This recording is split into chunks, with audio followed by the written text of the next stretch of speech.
boys and girls, I'm Miss Lydia from the Boston Library. Thank you so much for joining me for story time today. We are talking about Thanksgiving, which is coming up this Thursday. And so we're going to read a couple of books and sing a Thanksgiving song. Our first book for the day is called Bear Says Thanks by Karel Wilson. All alone in his cave, Bear listens to the wind. He is bored, and he misses his friends. I could make a big dinner, a feast I could share. But he looks through his cupboard, and the cupboard is bare. Then Mouse stops by with a huckleberry pie, and the bear says, "Thanks." Bear says, "Goodness me, a delectable pie. But I have made nothing," he adds with a sigh. Then they hear, "Hi-ho," and they both see Hare with a big batch of muffins at the door of the lair. Hare hurries in from the cold, rushing wind, and the bear says, "Thanks." "Of course," says Hare. Then he points to the door. "Here comes Badger. He's got even more." What's the badger bringing? See. "Brr," says Badger as he tromps inside. He sets down his pole and he smiles real wide. "I'm back from a stroll at the old fishing hole." And the bear says, "Thanks." How many fish do you see on that line? 1, 2, 3, 4, 5, 6, 7. Then Gopher and Mole tunnel up from the ground. "We have warm honey nuts, let's pass them around." There's a flap and a flitter and a flurry in the den, and then in flutters Owl with Raven and Wren. "We have pears from the tree and herbs to brew tea." And the bear says, "Wait." Bear mutters and he stutters and he wears a big frown. Bear sighs and he moans and he plops himself down. "You have brought yummy treats, you are so nice to share. But me, I have nothing, my cupboards are bare." Mouse squeaks, "Don't fret, there's enough, dear bear. You don't need any food, you have stories to share." His friends hug him tight. It will be all right. And the bear says, "Thanks."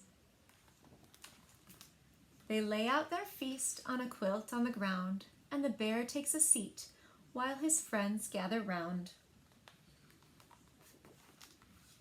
In the cave in the woods, in a warm, bright lair, the friends feel grateful for their good friend Bear. They pass around platters, they tweet and they chatter, and they all say thanks. Our next book is called The Autumn Visitors by Karel Hayes. Columbus Day weekend is here. They can go to the cottage. Do you see the car driving up to the cottage? But who's watching them? And visit a fair. What do you see in these pictures? They're going for a fall bike ride. And who's still watching? And there they are at the fair. What do you think they're going to do at the fair? The leaves will be falling. What kinds of things do you see that they're doing at the fair? I see them visiting the horses and the other animals, playing some games, riding some rides, and what's that there? Do you know what that is? Some cotton candy. The air will be cool. There they are riding the Ferris wheel. But the cottage is cozy.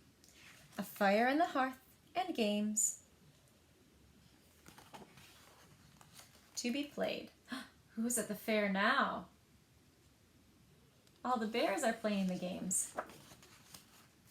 and riding the merry-go-round.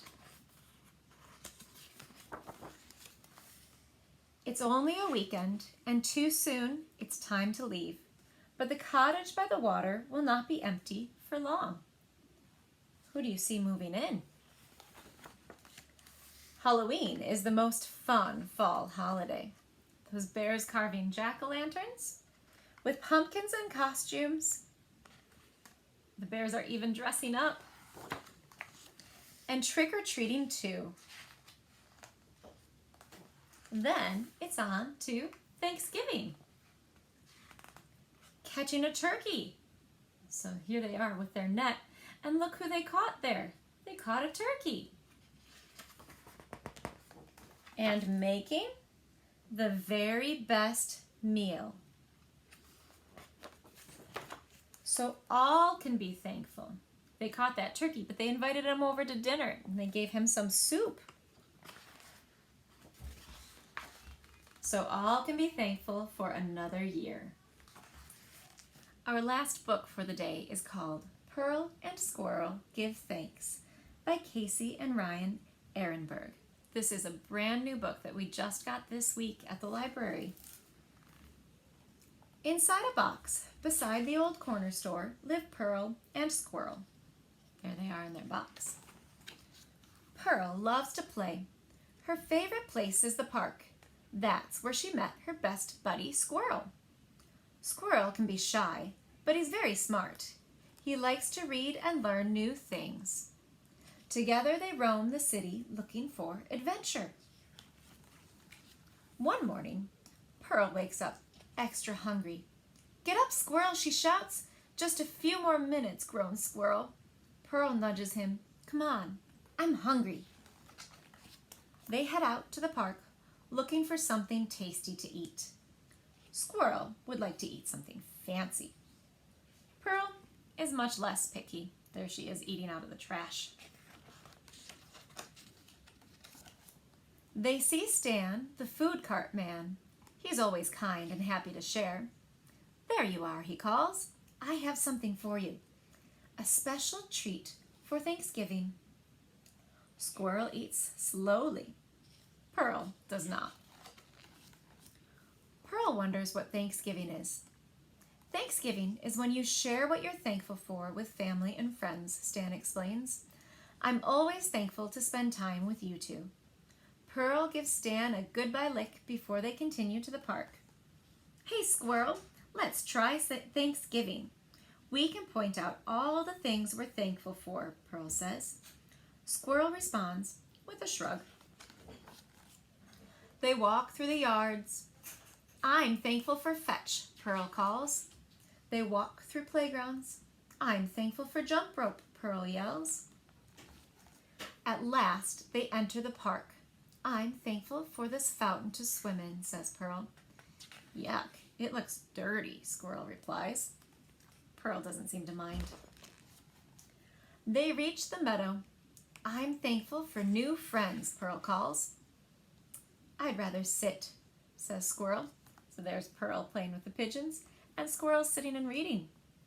"I'm thankful for this cuddly nap spot," Pearl says sleepily, and Squirrel just nods. Crack! They wake to rain pouring from the sky. Pearl watches as people take their pets and leave the park in a hurry. "We'd better get home," Squirrel shouts. The streets are cold and wet. Pearl and Squirrel shiver in the damp air. For the first time that day, Pearl feels sad. She wishes they had a real home. "I'd be thankful to live here, nice and warm with hot food each day." And Pearl sighs again.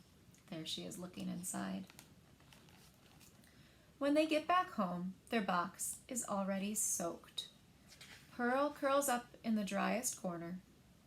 "I don't feel very thankful anymore," she says quietly. "You know what, Pearl?" Squirrel asks. "You're my best friend. No matter where we live, I'm most thankful for you." Pearl smiles wide. "Squirrel, you're doing Thanksgiving." Pearl and Squirrel cuddle together and try to stay dry, but soon the soggy box is breaking apart. Shivering in the cold, the two suddenly hear footsteps getting closer, and they look out to see Stan. "There you are. I've been looking all over for you two," he says with a smile. "I thought you might be cold on a night like this." Want to join me for a nice Thanksgiving dinner? Pearl jumps into Stan's arms, and Squirrel cuddles into his shirt pocket. Stan helps them get clean and dry. I'm thankful for soap, Squirrel says. I'm thankful for towels, Pearl shouts. Next, they sit down for a tasty holiday dinner made just for them. You know, says Stan, I have plenty of room here if you'd like to stay and live with me. Pearl and Squirrel jump up and give him a big hug. I'll take that as a yes, Stan says with a laugh. Pearl and Squirrel are thankful to have a new family and their own place to belong. I wanted to share a Thanksgiving song with you. This is probably one of the most famous Thanksgiving songs, although we often hear it for Christmas too.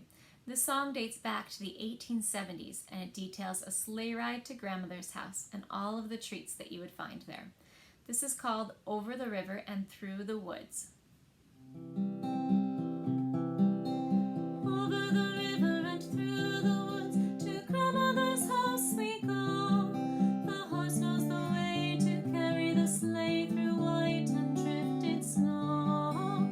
Over the river and through the woods, oh how the wind does blow. It stings the toes and bites the nose as over the ground we go.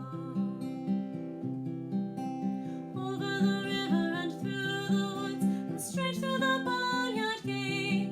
It seems we go so dreadfully slow, it's so hard to wait. Over the river and through the woods, now grandmother's cap I spy. Hurrah for the fun, is the pudding done? Hurrah for the pumpkin pie. Why don't you all try singing that with me, and we'll do the first verse one more time.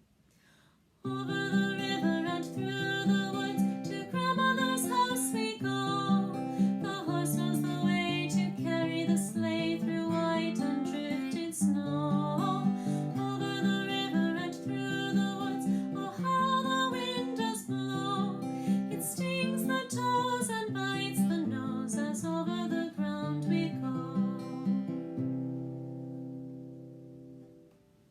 Thank you all so much for joining me for our Thanksgiving story time. I hope you and your family have a wonderful Thanksgiving and stay safe. We'll see you next week.